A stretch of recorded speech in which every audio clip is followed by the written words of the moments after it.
Welcome into another edition of College Golf Talk. Burko and Brentley with you on this Wednesday morning, and it's good to reconvene with you, Brentley. We're going to have a special guest joining us moments from now, but hopefully everyone's healthy at home base. We're both home, and we can do this like we normally do.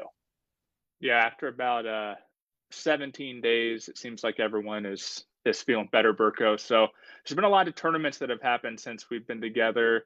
We're not going to talk about them all, but we're going to talk about the big ones, and I'm excited to be back. I mean, this is part of our weekly routines, and when you don't do it for a couple weeks together, I feel like I don't even know you anymore. Whoa. That's bold. That's strong. I mean, hopefully we can reconnect here sooner rather than later. There was one tournament that was supposed to happen that didn't, and the run for perfection also comes to an end. We'll get to that, but let's welcome in our special guest, Ricky Castillo, University of Florida senior. Great start to the spring season, your final semester, tie for first, got things done at home, really cruising and clicking on all cylinders. How would you describe the start to 2023 for you, Ricky? And of course, as always, thanks for taking some time. Yeah, thanks for having me. It's always a pleasure. Just started off playing pretty well. Worked pretty hard in the off season. Spent a lot of time on the golf course, and things just kind of clicked. And started off pretty well at the Seabest, and ended up losing. But obviously lost to someone that I would rather lose to more than anybody. If there's anyone I would lose to, it's definitely one of my teammates, a guy like Fred. And played well at my home tournament, ended up getting it done there. But really excited for the team. We got two team wins to start the spring season. I think we're all excited for what's to come. How hard we've worked, and I think we're all excited how much we've gotten done, how successful we can be in the college golf aspect.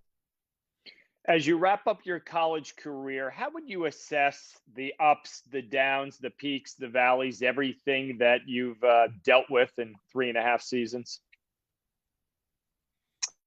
It's been difficult to, starting off my freshman year, came out right out of the gates, freshman of the year, did really well, and, had struggled kind of the past 2 years or so, not really doing what I know I'm capable of, and didn't really play my best, had really high expectations and was kind of frustrated, but, I think just wanted to really focus on my process and everything, and try not to worry about the results and just focus on what I can control, which can be difficult at times as a golfer. And it's been difficult, but it's been good. I've had a couple of really great coaches that have been really helpful for me on and off the golf course, and I've had a really great team, and we all really support each other and all want us to be successful individually and as a team, which has, been really, really key to get me through the difficult times. Ricky, can you take us back to maybe the low point for you and maybe try to diagnose for us kind of what was actually going wrong and how you've worked to specifically fix, certain aspects of your game or your mental game? Yeah. I've had some difficult events, especially in the fall.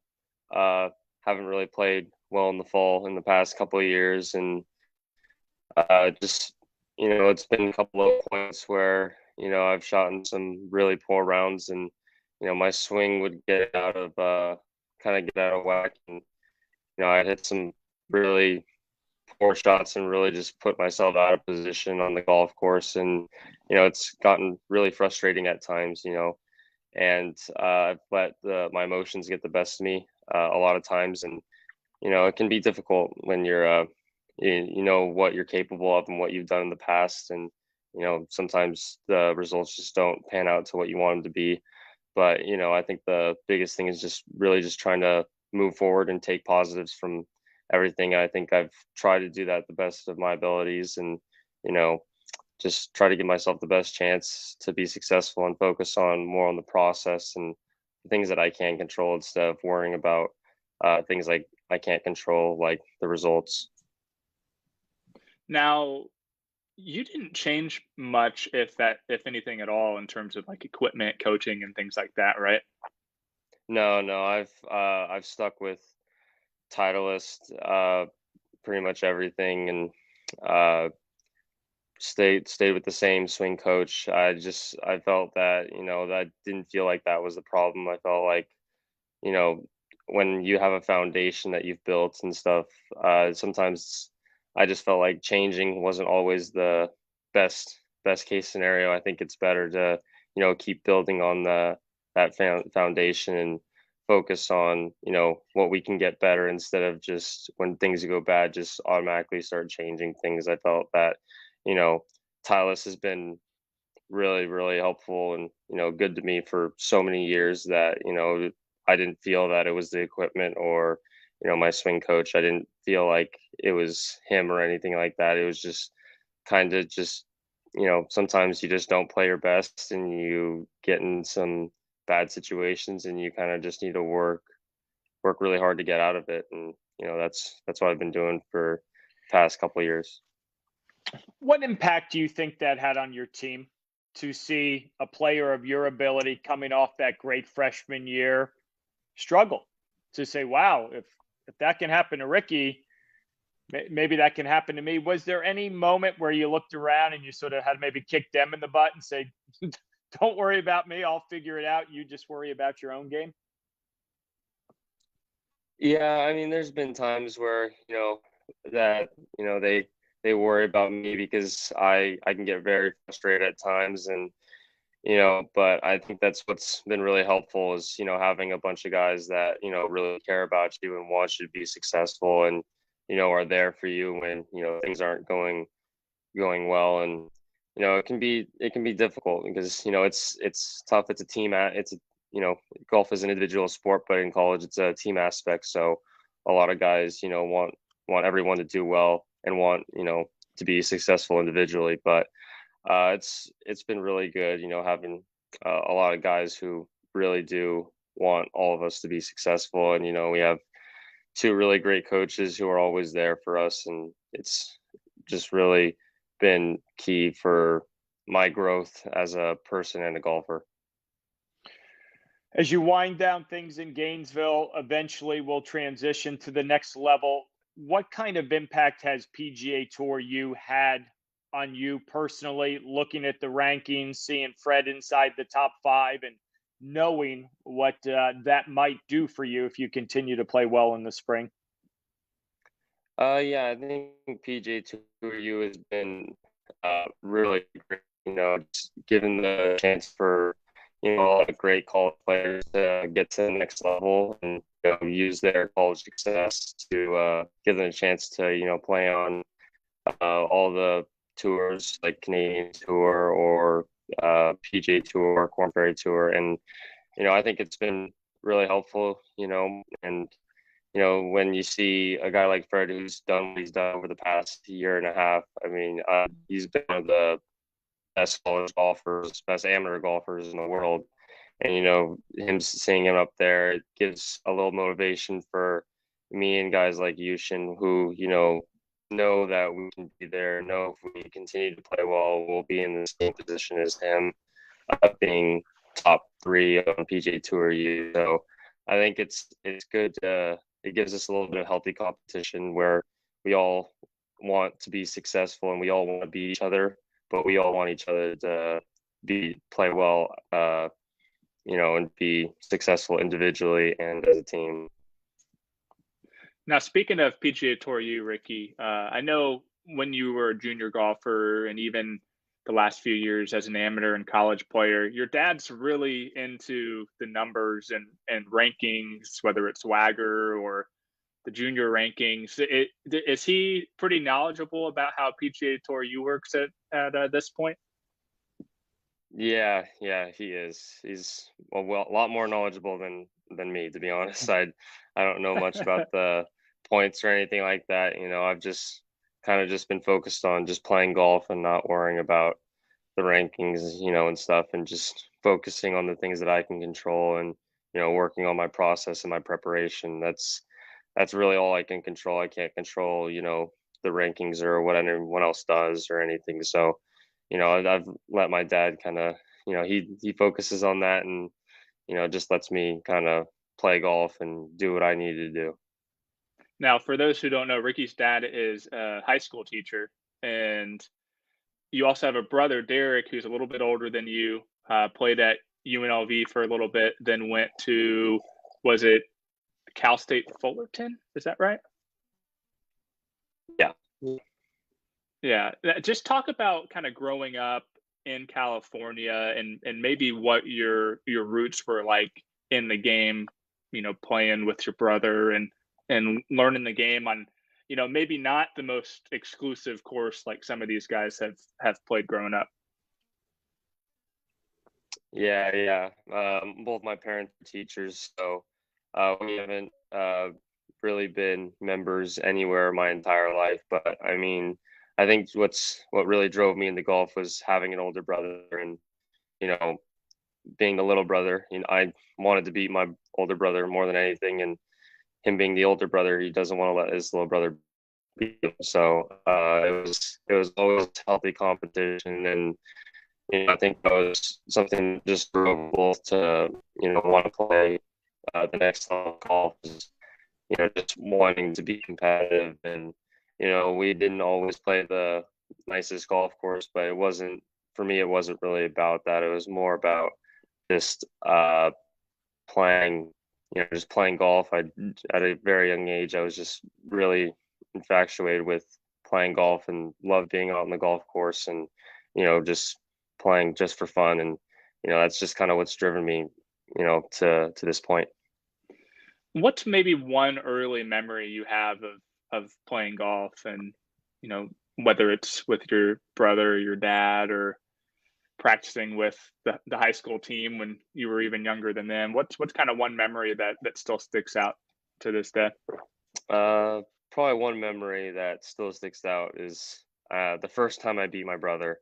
Me and my brother, every time my dad had a box of chocolate bars on top of his nightstand, and we'd play for a chocolate bar every time we went and played. And usually my brother beat me just because I was younger. I didn't hit the ball as far and stuff. And I remember the first time I beat him, it was just the greatest feeling ever.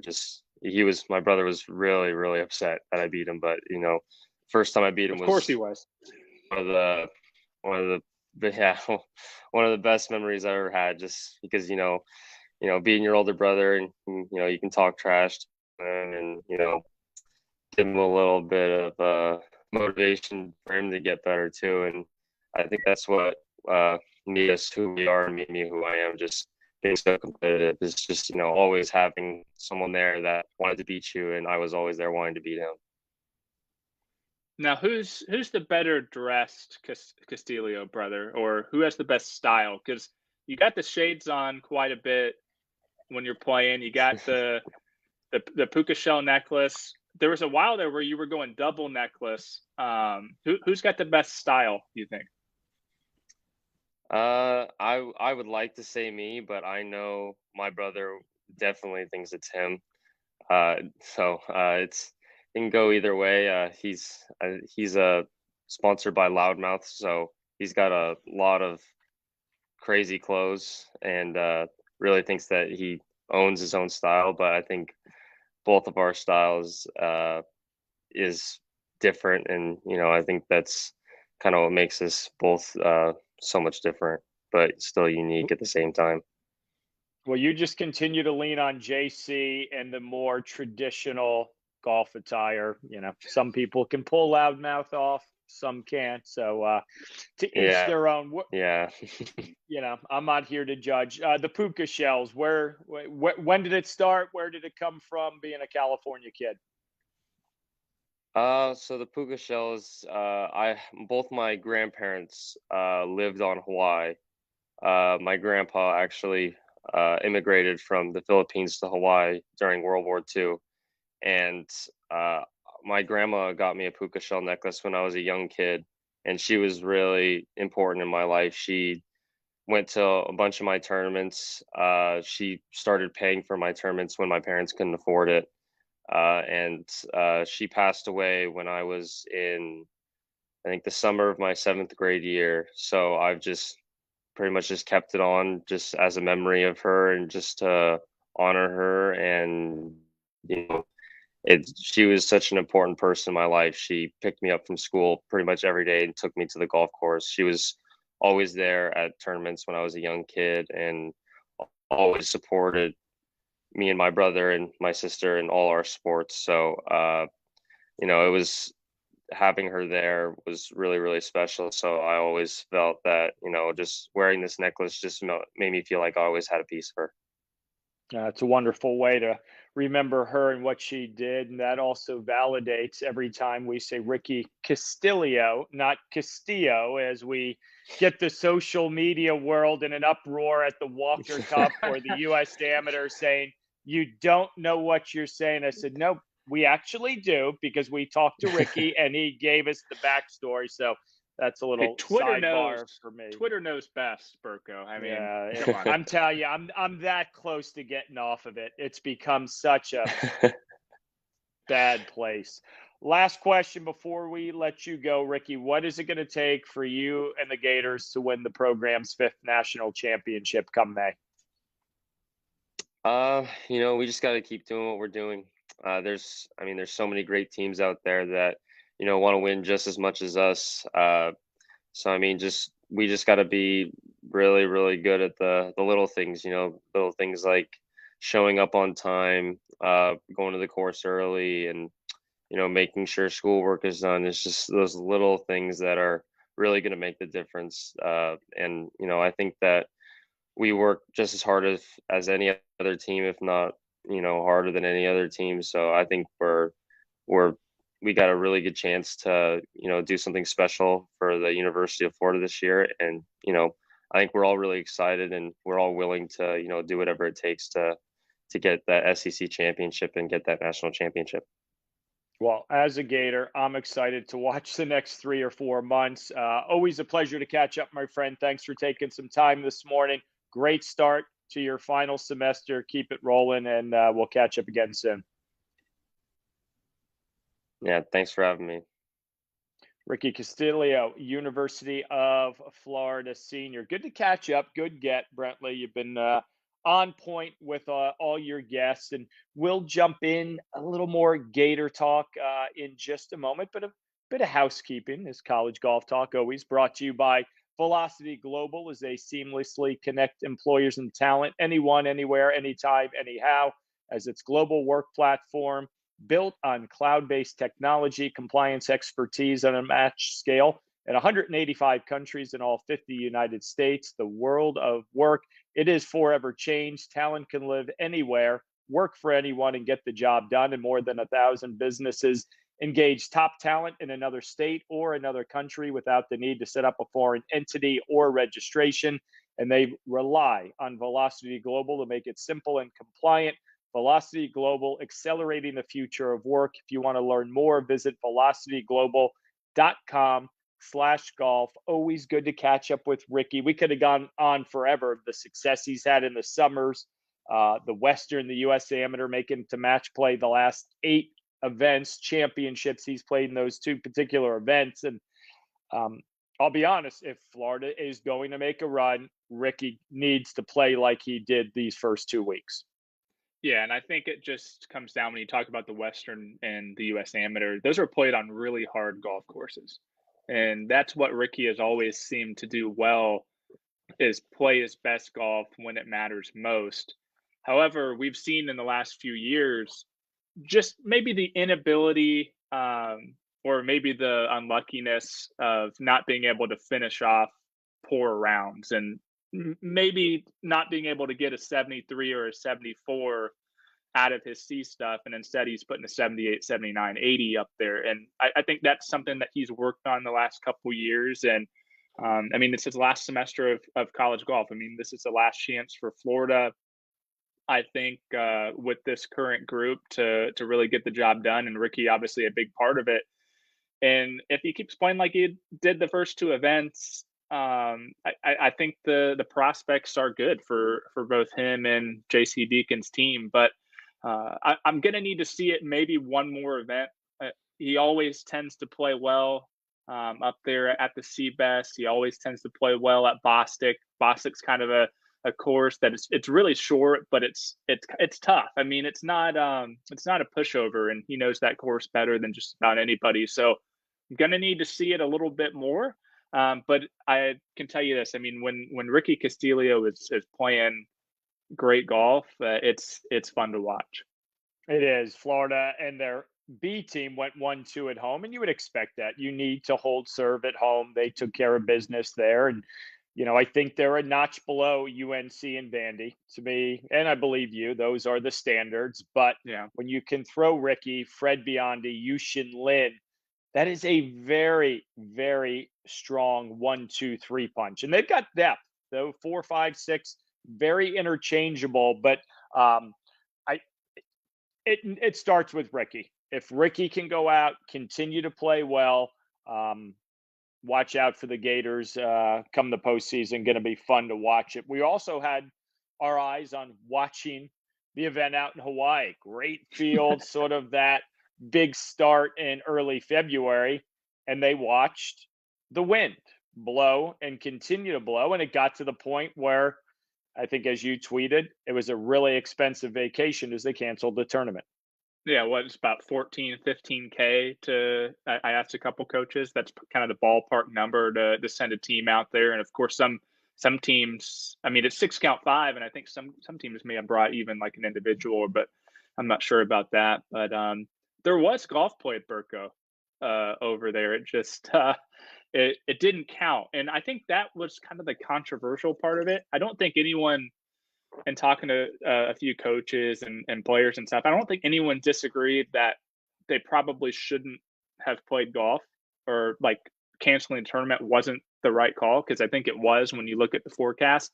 However, they got in almost 9 holes of a shotgun start that first day, and North Carolina was 6 under par. And you had some other teams like ASU, Pepperdine, they were 9 over, 6 over, and I think there was a kind of a disagreement on whether they should scrap that golf and start over the next day, or just suspend it and pick up where they left off. And they ultimately ended up just scrapping golf, which I would kind of want to hear your thought on this. I mean, kind of the reasoning behind it. And let's keep in mind that the golf course is running this tournament, so it's not like there's a host school really that is making decisions. And if there was a host school, it would be Hawaii Hilo, which was not going to win that tournament anyways.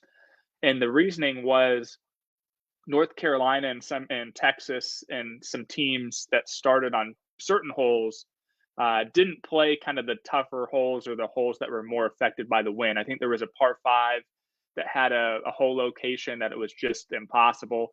But you could argue that, I mean, they all were out there at the same time.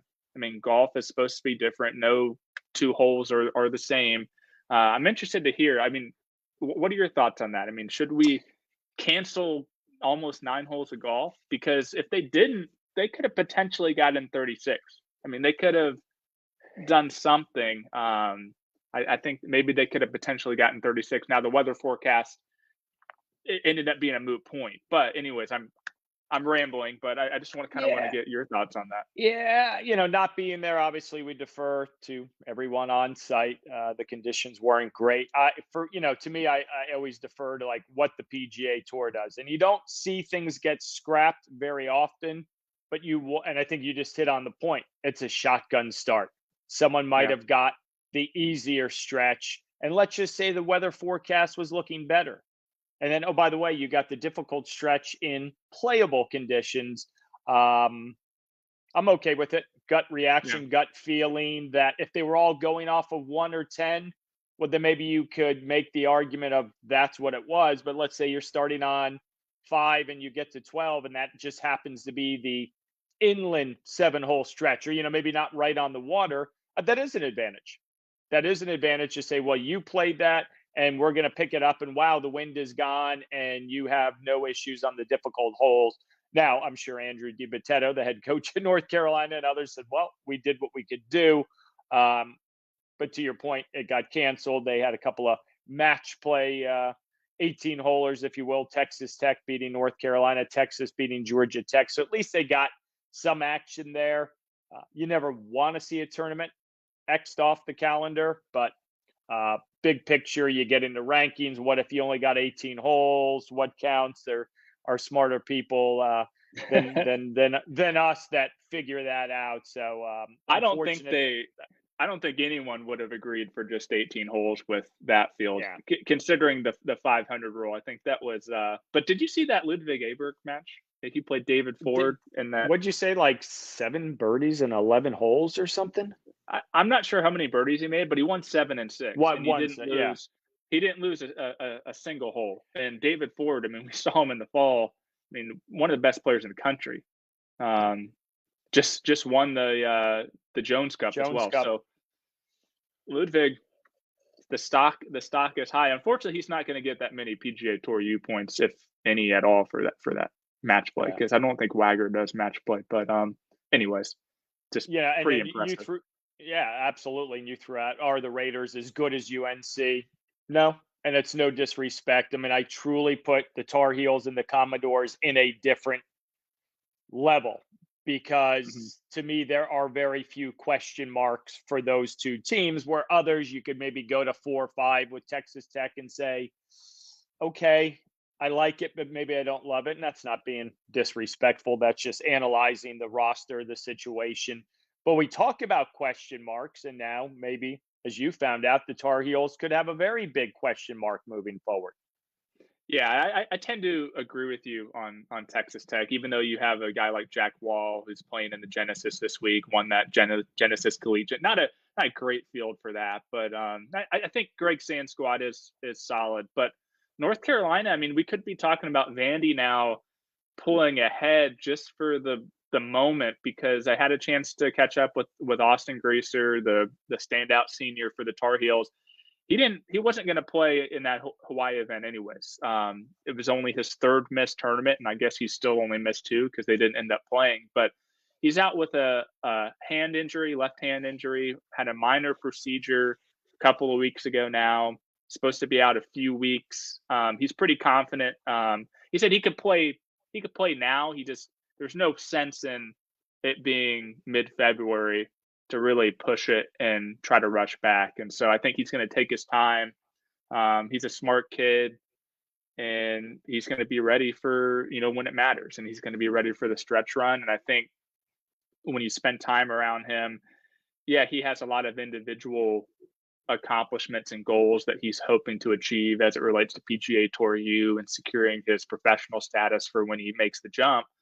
But he also really cares about the team aspect, and an NCAA title. I mean, I don't think this would be a surprise to anyone to hear, but I mean, that's number one on the goal. So whatever he needs to do, if he needs to sit out until the conference championship, I mean, I think he'll make the smart decision, and I think he's got some good people in his circle, and hopefully we'll see him back 100%, and we'll get that North Carolina Vanderbilt full strength battle that we're all hoping for. Yeah, the Tar Heels will need him to be healthy to have an impact. Obviously, very good, but he's sort of that undeniable leader in my estimation of let's go. He'll run through a brick wall, and he'll bring the other guys along with him. Seems like Pasatiempo was a couple of months ago. It was really just a couple of weeks ago. How about the Texas Longhorns winning the Southwestern and Invitational? Young. We talk about question marks. Well, for the bulk of that tournament, the top 3 kids on the leaderboard were all Texas freshmen. Pretty good. Throw them in the cauldron, see what you learn. And it's as John Field shared with me in the fall, and again a couple of weeks ago in California, they're not freshmen anymore. You look at the courses they played in the fall: Seminole, Olympia Fields, Colonial, Eastlake. You take your lumps early, and for a long time they showed it. I think what impressed me the most, they played that well. They won with Travis Vick just struggling, searching for something, found a little glimmer for about 10, 12 holes on that final day. So I think that bodes well. Chances to repeat a big mountain to climb. If you're telling me they're going up against Van Deer, North Carolina, not probably happening. But if you're head coach John Fields, you got to say, okay, this is why I recruited these kids. They're now starting to figure it out, own their, game in tough situations. The wind was blowing out there for a good portion of the week. A quicker rebuild, at least from that one tournament, than I would have thought.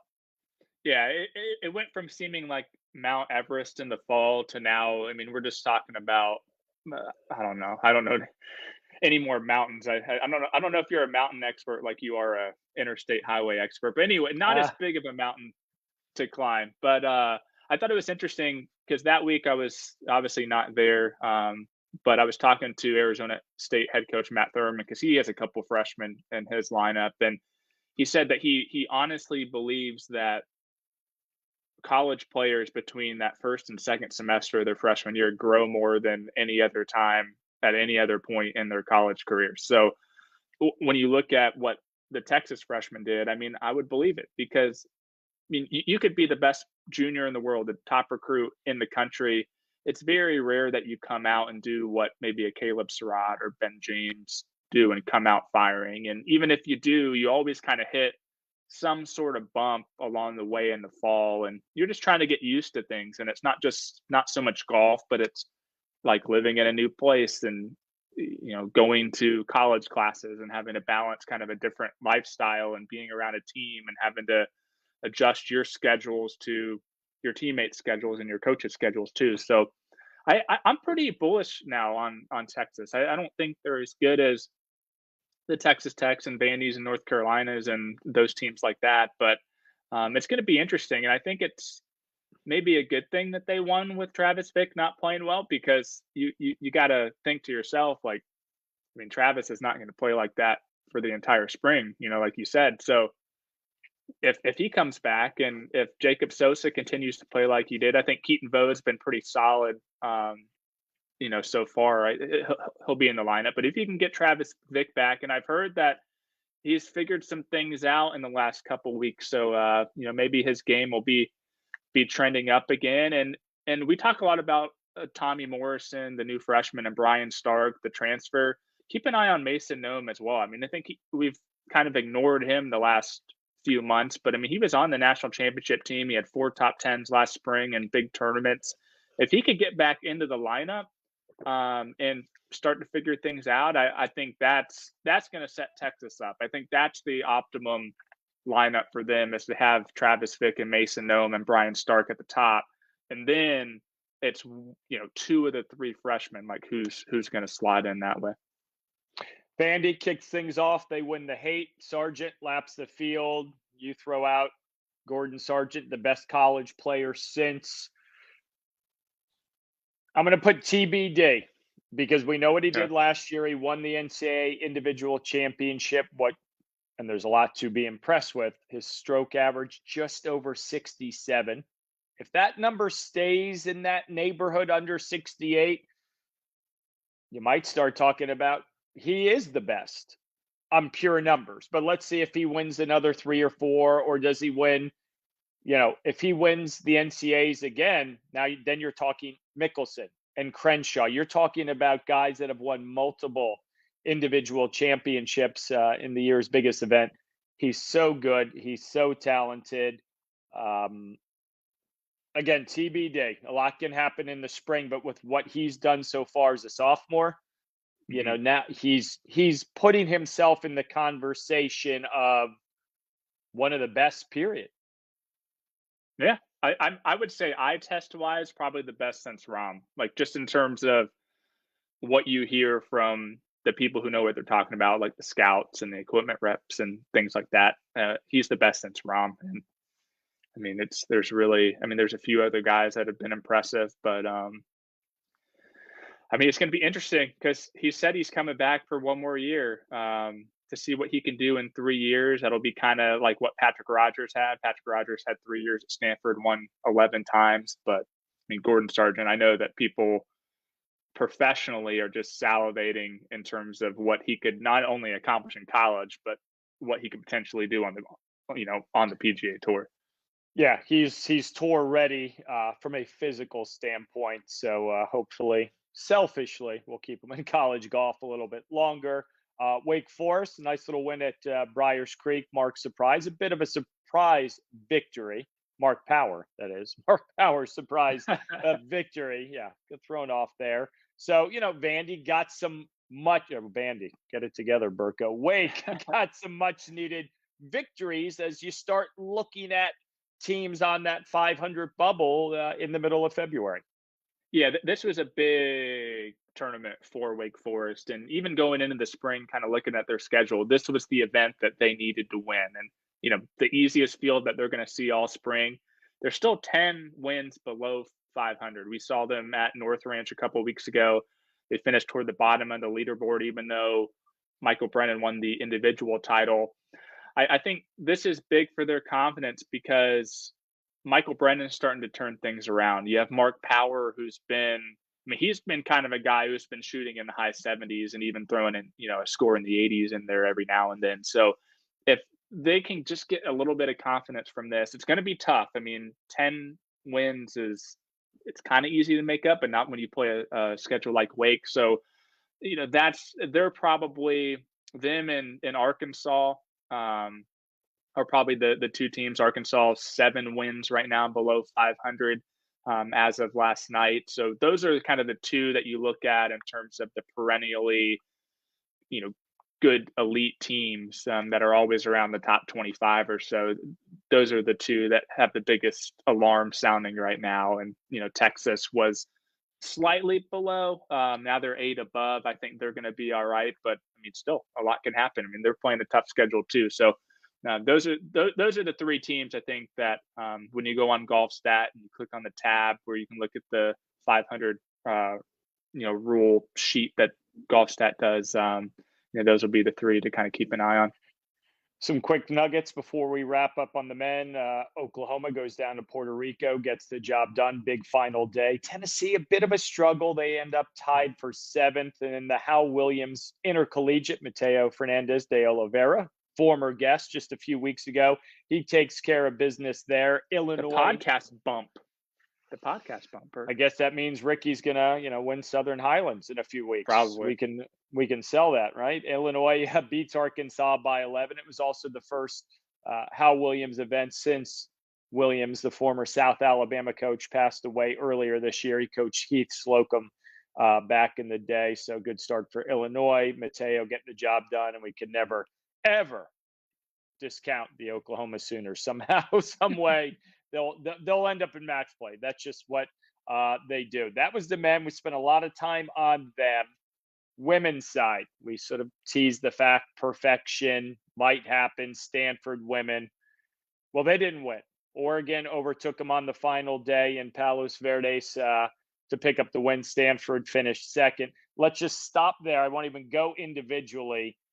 The Cardinal had the chance, but when you don't have Rachel Heck, you don't have Brooke Stay in the lineup, as good as they are, you're talking about 2 of the top 25 players in the world amateur golf ranking that's just simply not in your lineup.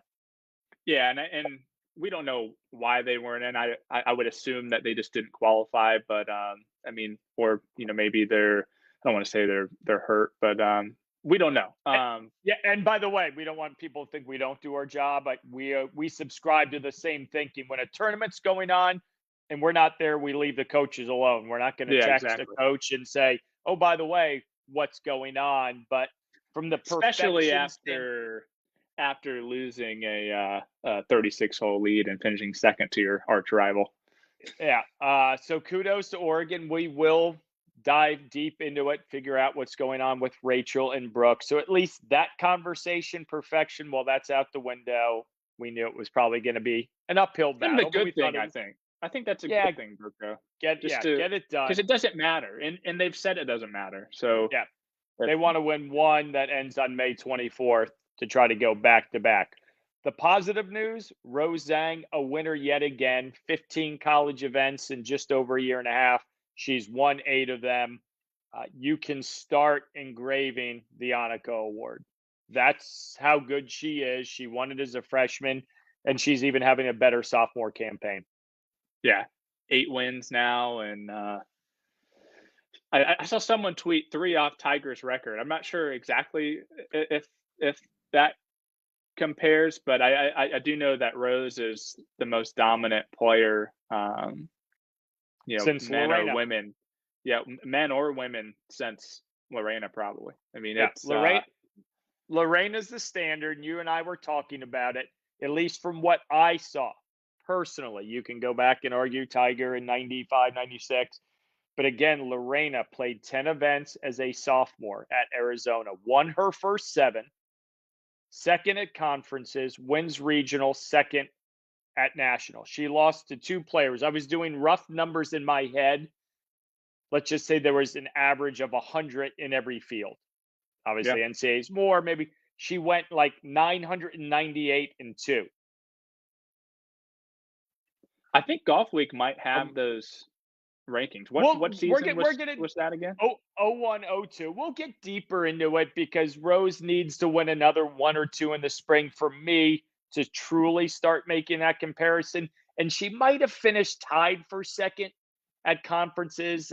Again, we're going back 2+ decades. I believe it was Candy Kung who won the. I got it, Burko. I think it was Candy Kung who won the Pac-10s, and then Virata Nirapathpongporn from Duke won the NCAAs. Yep. And so Lorena, right? I got the full number. She was. This is according to Golf Week. So the overall will be good. The first top 25, top 50 is a little bit different than what GolfStat would have had, but she was 933, 2 and 3. Okay, so there were multiple. There could have been some people tied with her second, and so my math wasn't that far off. I just said let's average 100. That's ridiculous.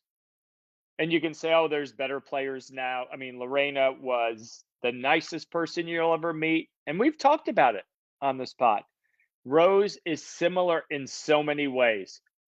Can't dislike her. Very tough to hate her, because she's so nice. And by the way, she's going to go out and 9 out of 10 times lap you and have a smile on her face the entire way. So it's going to be intriguing. Let's give it a couple more wins, because what is she? 4 of 5 so far in her sophomore campaign, right? Just outside the top 10 at 4 or Seminole. 5. So and the disastrous T12 at the Stevens Cup. She couldn't play golf anymore, right? The end of the world. She was done. Hang it up.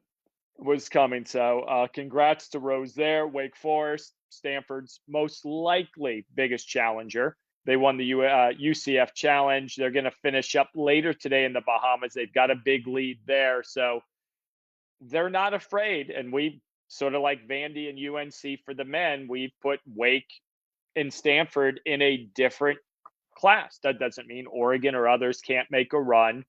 I would healthy, assuming everyone's in the lineup, I'll still lean the Stanford. But at least Wake continues to take care of what they can control. Yeah, no, I do think it's a 2-team race. And we talked a little bit about San Jose State, whether it was on the last pod or on the college preview show on Golf Channel, but didn't play too well. Had a bad last day at Palos Verdes. So I think we can maybe put them back in that second tier just for now. Maybe Oregon is just slightly ahead of them. But yeah, the thing about Wake and you just look at, and it's not so much the resume, because you can look at, and certain teams that may have won 2 or 3 tournaments now and others that haven't won at all. But I look at the talent on the roster and the potential of the players. And when you project to late May and you look at maybe a potential final matchup between Stanford and Wake Forest, and you look at the players that the Demon Deacons can throw out there, and Rachel Keene, Carolina Shikara, Amelia Miliacho, I mean, they're capable of beating Rose. Like, in an 18-hole match, they are capable of doing that. And to be honest, at this point, I mean, if Stanford doesn't, throws out a lineup like they did this week for some reason at NCAA championship, then all of a sudden I think whole different story.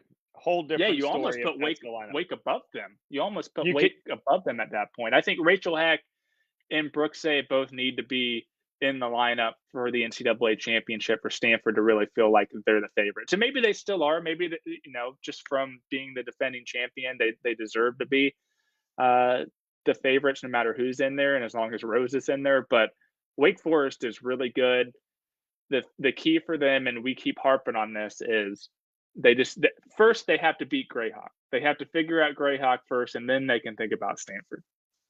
Yep. And go back a year ago, Rachel Heck, Brooksay, health issues, injuries. At this time of the year, 12 months ago, it was a very similar scenario. So maybe Ann Walker is just, okay, February's nice, doesn't matter, big picture. And if you want a bit of a flyer team on the women's side, how about Baylor and what head coach Jay Goebel seemingly is doing every year? They won in Mexico, had a nice week in California as well.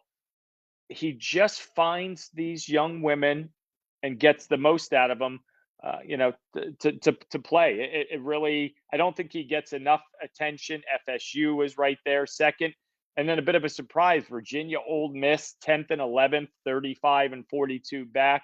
So similar to maybe what you said with Stanford. February's nice, doesn't ultimately matter. So maybe the Cavaliers and the Rebels say, all right, that's our one-off. Let's try to regroup next time out. So as we said, a lot of golf going on. We're sort of in the heart of kicking things off.